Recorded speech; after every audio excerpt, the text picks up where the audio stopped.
When the light faded, Peach found herself standing in a forest bathed in gold. Sunlight spilled through the canopy, painting the path in hues of amber and green. The air was warm, alive, and for the first time in what felt like forever, she could hear birdsong instead of silence. The hush that followed was peaceful. Sunlight danced across the flowers, bees hummed softly, and petals brushed together like whispers. After the shadowed depths of Ursula's realm, this place felt alive, gentle, welcoming. Ahead stood a little home shaped like a tree stump, crowned with flowers that reached for the sky.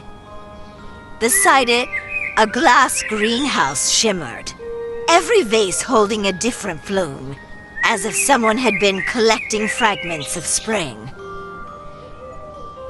The scent of blossoms stirred a memory, her grandmother's garden, where marigolds and lavender swayed in the summer breeze. Her heart felt lighter here, as though the forest itself was smiling back at her.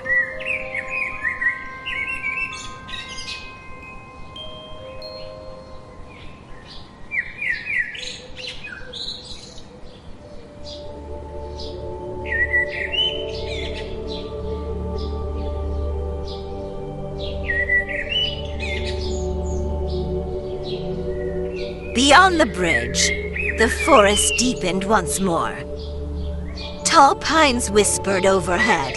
A mossy tower and tiny teapot house rested beside a crystal pond, its water wheel turning softly in rhythm with the forest's lullaby.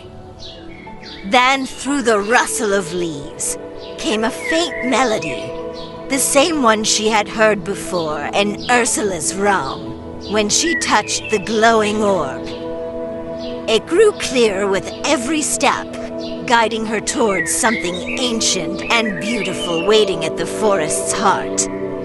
The trees parted, revealing a clearing. A great stone circle stood before her. 8 ancient pillars rose from the earth, each cradling a glowing orb within.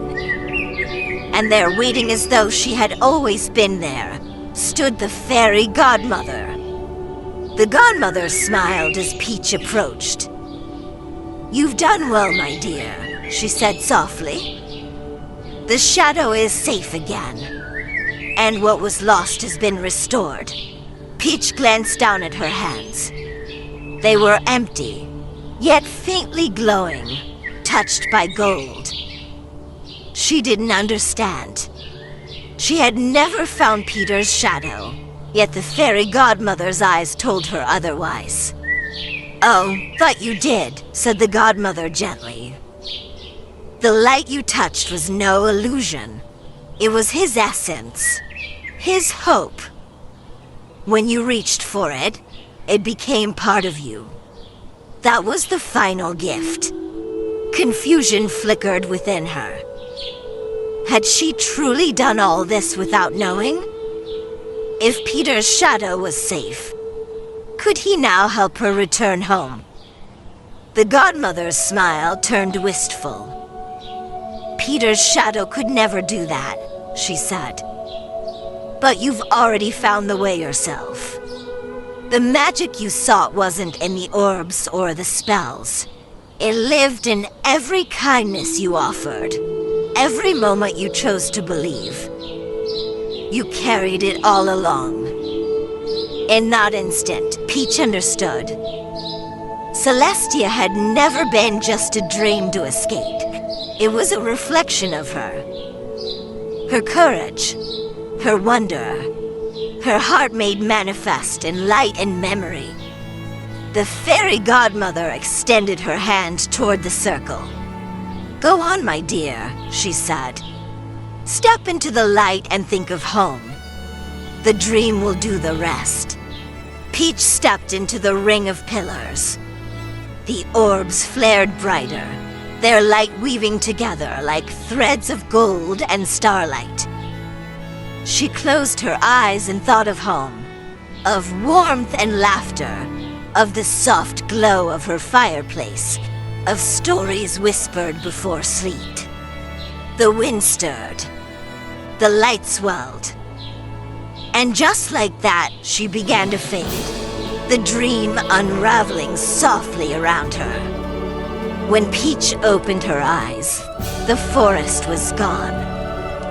Candlelight flickered where orbs had glowed, and the crackle of her fireplace filled the quiet room.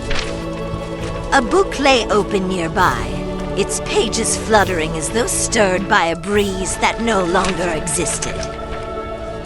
She blinked, uncertain. Had it all been a dream? Or had she truly walked among fairies and shadows beneath a magical sky? Perhaps dreams are simply the worlds we've yet to wake from.